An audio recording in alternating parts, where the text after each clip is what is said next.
জাতীয় অস্তিত্ব সংরক্ষণ এবং আমাদের যে সংস্কৃতি সম্পর্কে মানে কিছু অপসংস্কৃতি যে ছড়িয়ে দেওয়া হয় এগুলো যাতে না হয় এবং আমাদের যে আত্মপরিচয় আমরা যে চাকমা, মারমা, ত্রিপুরা, লুসাই, পাংখোয়া, খুমি যে পাহাড়ের যে আমাদের যে পাহাড় ও সমতলের প্রায় 50টার অধিক আদিবাসী আছে তাদের যাতে আত্মপরিচয় মানে সরকারের কাছে আমাদের একটি প্রাণের দাবি যে আমরা আদিবাসী হিসেবে স্বীকৃতি চাই, সেই দাবি যাতে আমরা মানে পাই, এটাই আমাদের।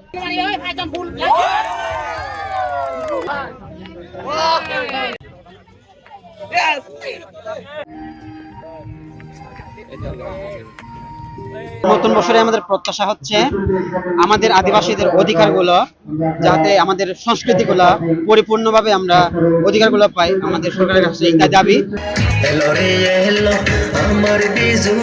বিজু রেলি হবে, এখানে হচ্ছে আমি নিজের পোশাক পরে, নিজের অলংকার পরে নিজের পরিচয় তুলে ধরতে চেয়েছি। আর কি বুঝলেন ভাই? অনলি যেটাই চাই। পোশাক দিয়ে বোঝা যায় যে কে কোনটা চাকমা, কোনটা তঞ্চঙ্গা, কোনটা ত্রিপুরা, পোশাক দিয়ে বোঝা যায়। আজকে এই দিনে আমাদের পার্বত্য চট্টগ্রামে যে 10 পাশাপাশি 13টি জাতিগোষ্ঠী আসে, এদের মধ্যে প্রত্যেকবারে আমাদের বিজু হয়, বিজু অনুষ্ঠান হয়। আমাদের 3 দিন ব্যাপী চলে বিজু, ফুল বিজু, মূল বিজু আর নতুন বছর।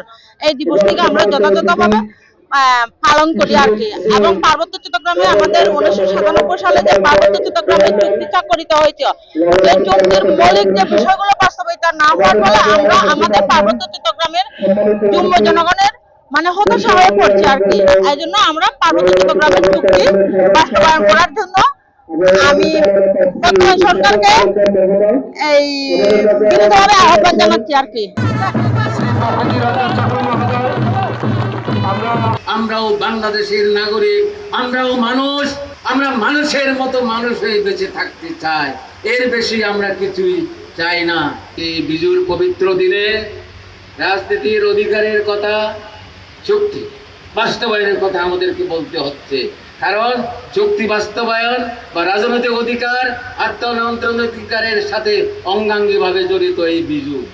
আপনার অস্তিত্ব, আপনার অধিকার, আপনার স্বাধিকার, তাই আজকে আমাদেরকে ভাবতে হবে, এটাকে আর ফেলে রাখা যাবে না। বাংলার 18 কোটি মানুষকে বোঝাতে হবে, সরকারকে বোঝাতে হবে যে এই অধিকার একটা সংলাপের মধ্য দিয়ে বা আলাপ আলোচনার মধ্য দিয়ে সমঝোতায় উপনীত হইতে হবে। এভাবে ঝুলিয়ে রাখলে, আপনারা জানেন অসুখ দীর্ঘদিন রাখলে সেটা ক্যান্সারের রূপ নিলে এবং সেটা সারা শরীরে ছড়িয়ে গেলে আর সমাধানের পথ থাকবে না।